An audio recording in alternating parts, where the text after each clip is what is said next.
level for drums, I suppose. For That's about the only thing that'll make you do this. I'm serious. You know? I question it every time. You know, after I get through it and it all starts settling down and all, it's like, yeah. But I think we're coming back for the January show. Okay. So I think you'll have a big enough draw. yeah, it's been good. I mean, it was a good show for us. It's funny, you're actually, I'm listening to a podcast with Joe Rogan,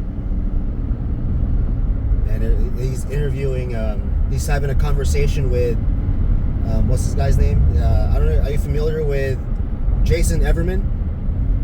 No. He's, I think he's on different bands. Okay. One of them being like Soundgarden. Right. Couple. So there's like, I don't know if he's it says musician, but I don't know if he was the drummer necessarily. So I think he's one of those guys that is you could say creative, but then he decided to join the military. That's kind of part of the conversation now. They're talking about him joining the service after doing entertainment. Okay. So it's kind of a... I'll have to check that interview out, because that's kind of almost going backwards. Yeah. I'm thinking most people do it the other way around. Yeah, and he would keep going, right, the route of, just if you're pursuing that. So, yeah, this one just aired last Tuesday. Yeah, so that's it's pretty new. I'm doing it. I'm listening to it right now. So, but how do you, the kind of convention you're doing, is that, how do you promote? How is that promoted? What from the industry side, it is sort of like the biggest convention they have. So it's rolling along already.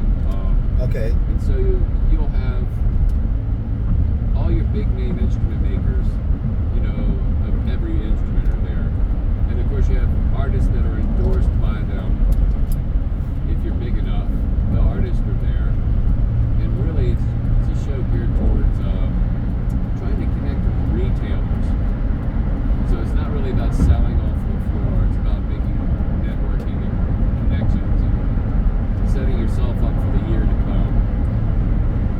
And you're trying to get orders. And there are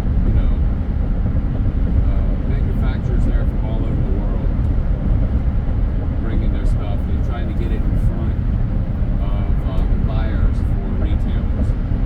Okay. And then on the floor, basically you've just got musicians, artists, and kids, and they're just going around and, it's like a big candy store for them. Sure. Yeah, they're just checking everything out, driving you crazy.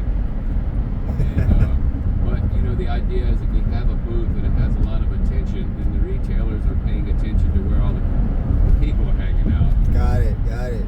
Makes sense. Okay. It's bread and circuses. It's just a big dog and pony show.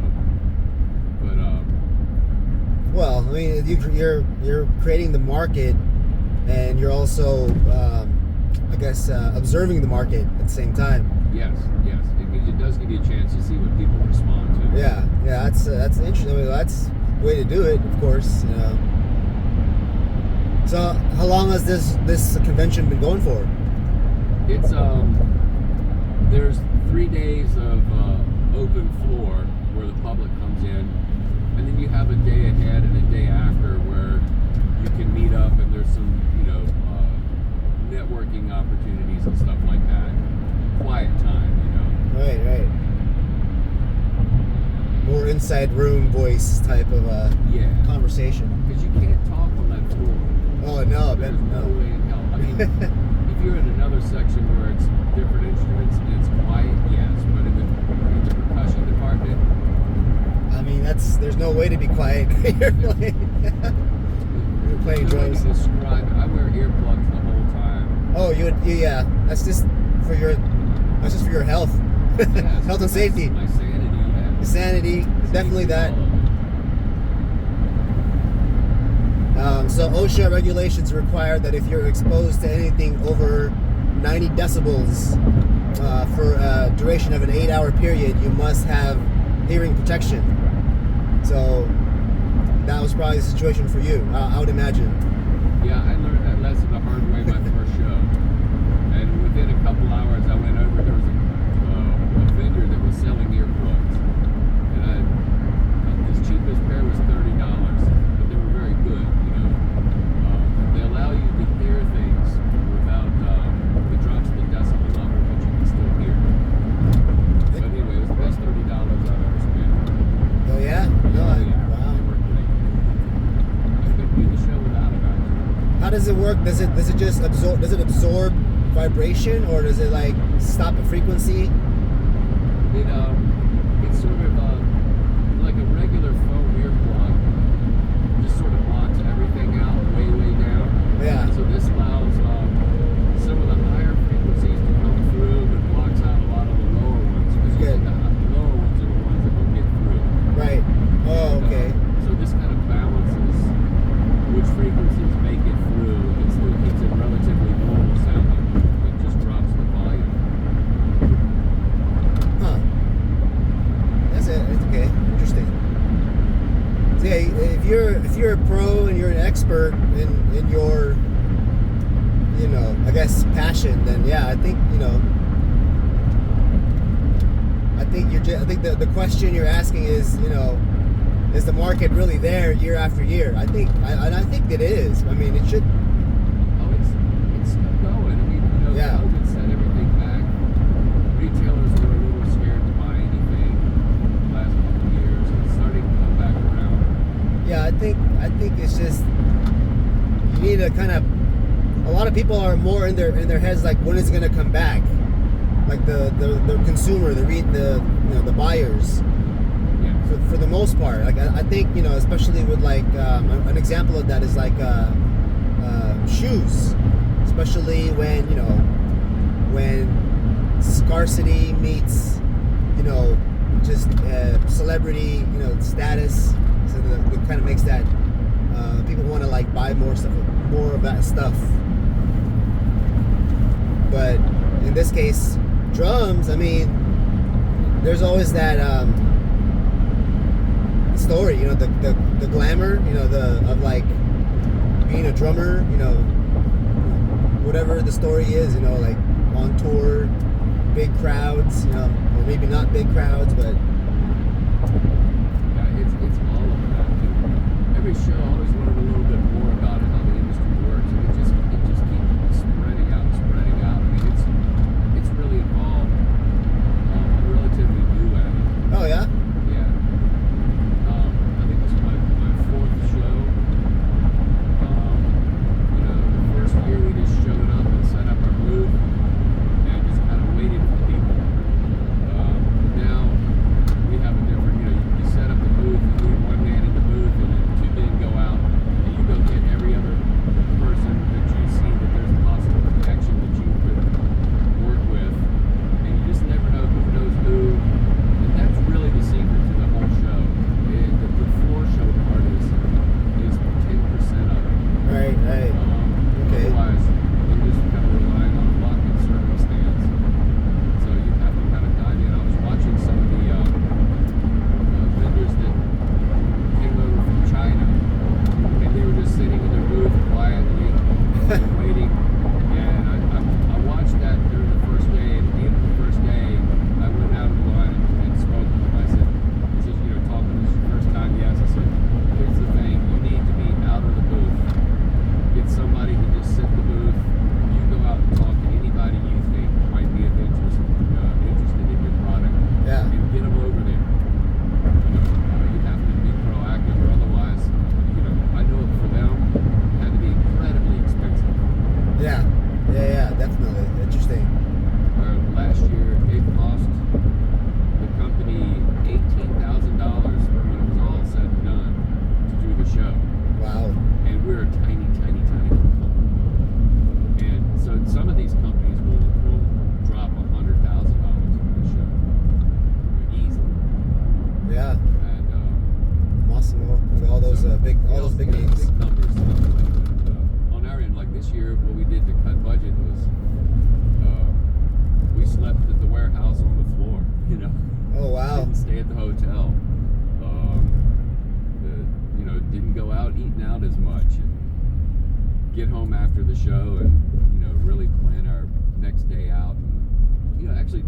into actual bona fide real work. That's good. That's amazing. That's what's it unorthodox style of that. I think so. You all of the team slept together in the warehouse. Yeah. See that was some like team bonding right there. You know? Oh yeah. Save the company a lot of money. Probably about $3,000 between hotels and all this other kind of stuff.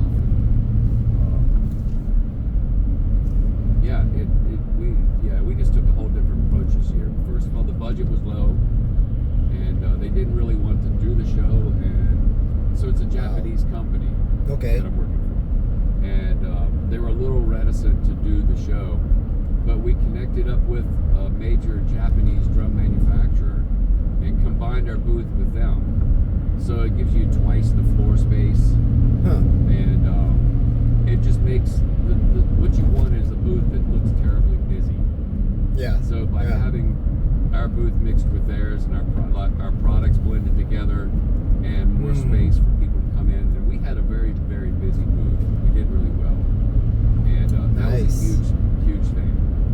And it was kind of fun watching the Japanese drum company. I'm with the Japanese cymbal company. Okay. So the Japanese drum company, the owner of the business, and the two people underneath of him came over for the show, and my partner and I, and also on the American portion of the Japanese drum company, we kind of worked the floor sort of cowboy style.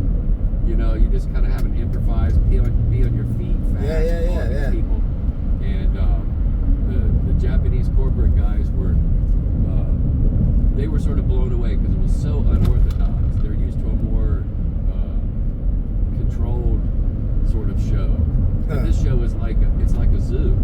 So you have to get in there like you're handling a bunch of cats. Wild cats. Yeah. Wow. I just love it. Love that style. That's like. Yeah, but they loved it. They're like, yeah, we're doing January. They want to come back and do it. They didn't want to do the show. Both companies did not want to do the show. But since it went so well, the drum company's excited about coming back for January, and the cymbal company's excited about the stuff. Because, they talk on their side. Yeah, definitely. That was good. I mean, it's a complementary, business line. They're not competing, against each other.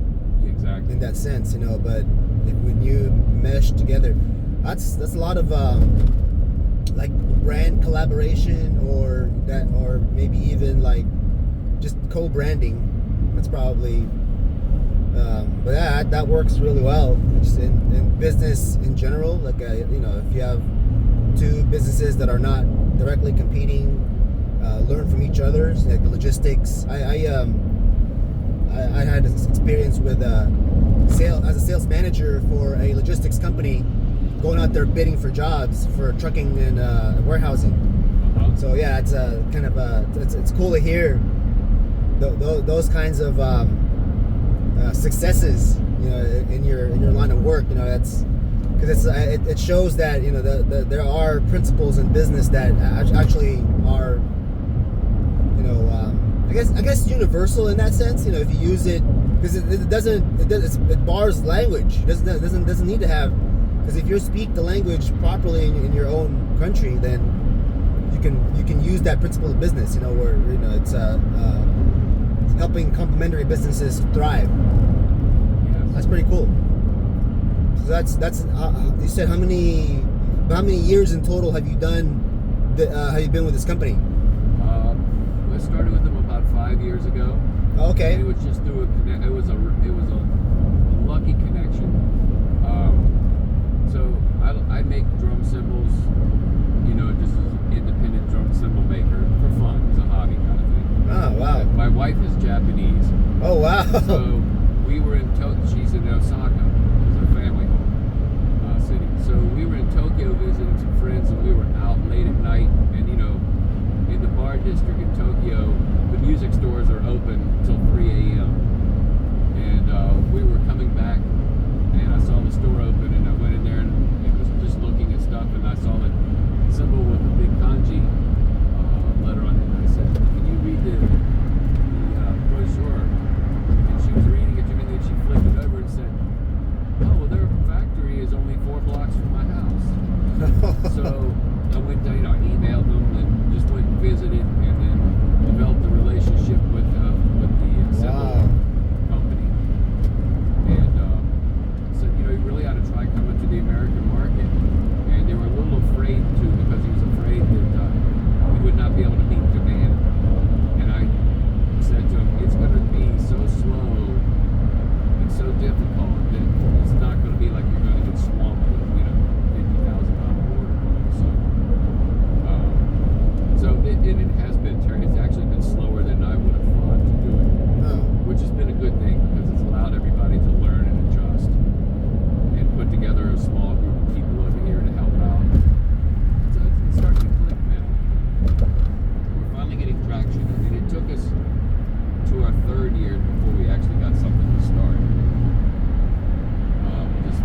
So what was your background prior to? Well, I guess you said you were doing that as a hobby. So what was your actual profession? Let's see. I did go to college for what was called arts management, which is basically a sort of a low-level business degree, 4-year degree in college. And then I went right back into what I do most, which was custom woodworking. So I had a woodworking shop for about 25 years. Oh, wow. And I made musical instruments on the side and that sort of thing. Played in bands and all that, but just as for a hobby, for fun. And so I think it was, my interest was more in how to make the instrument. I never really considered selling instruments. I'm Okay. not really a salesman. You fooled the heck out of me.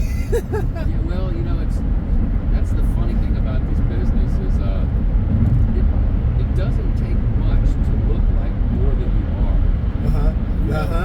No, I love it. You guys, it's so true. This is real. Yeah, I believe this. And I don't hide that I'm not like some important person in the business.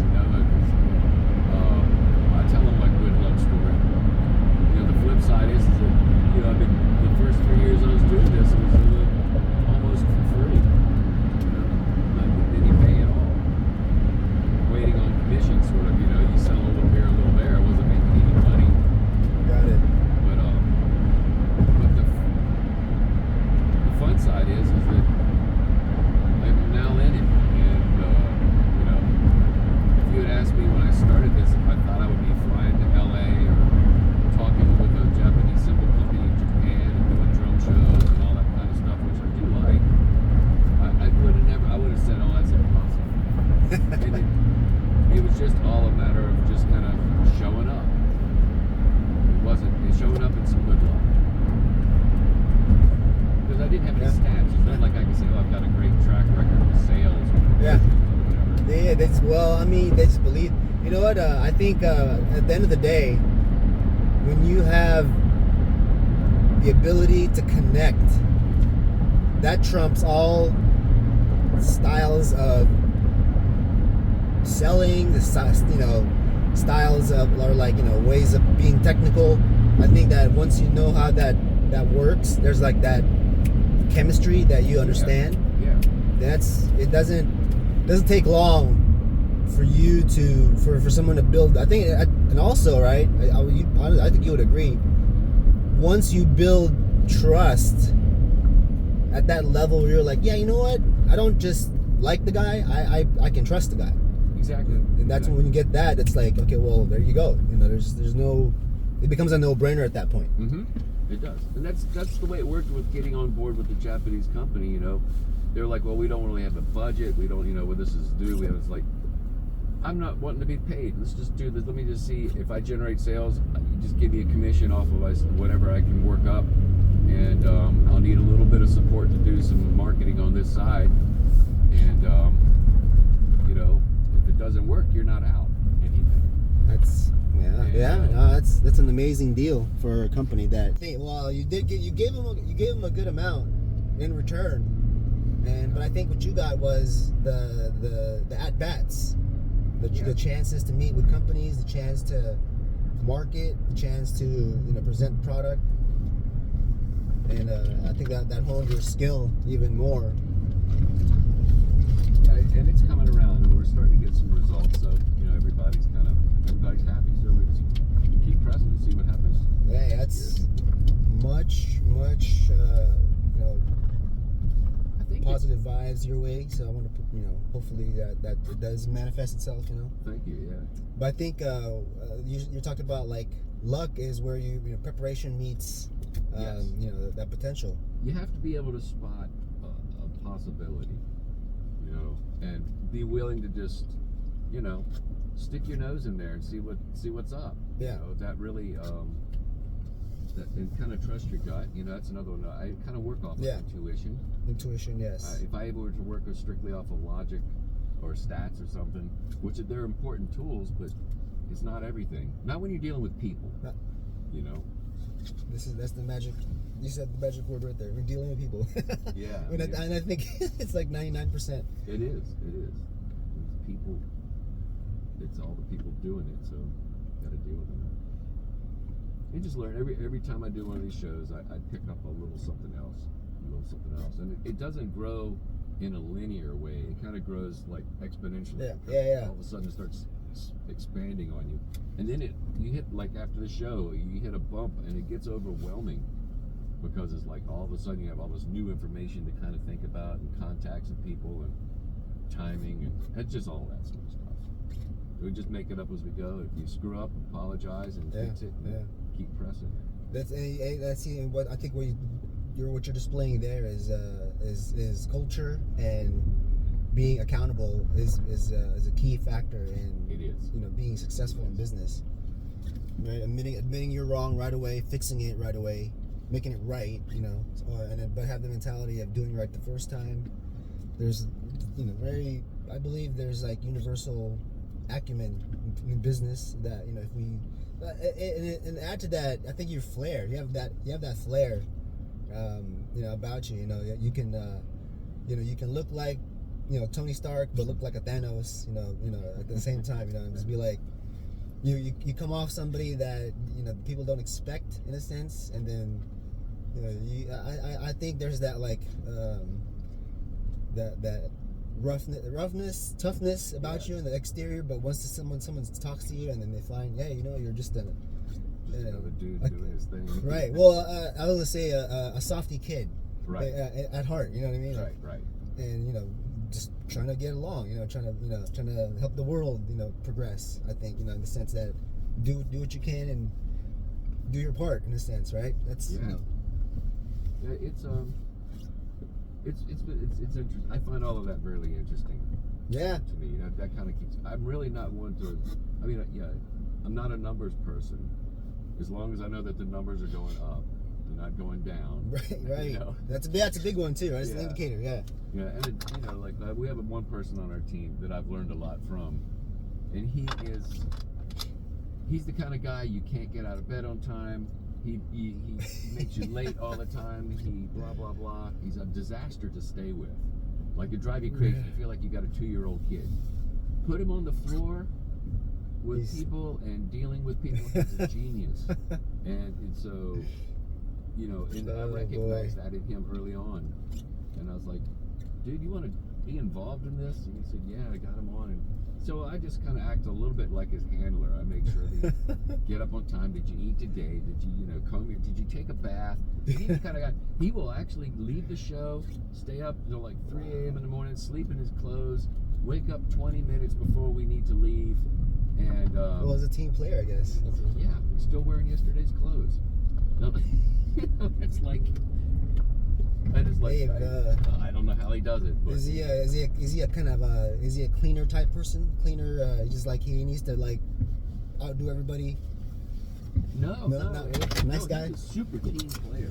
Oh, that's interesting. Interesting anomaly there. I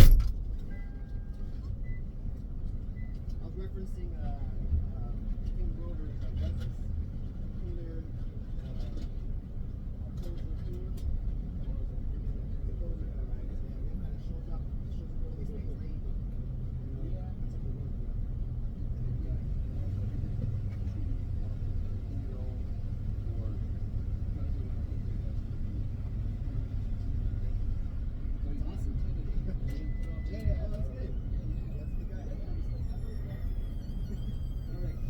Thank you. Hey, you have a good day.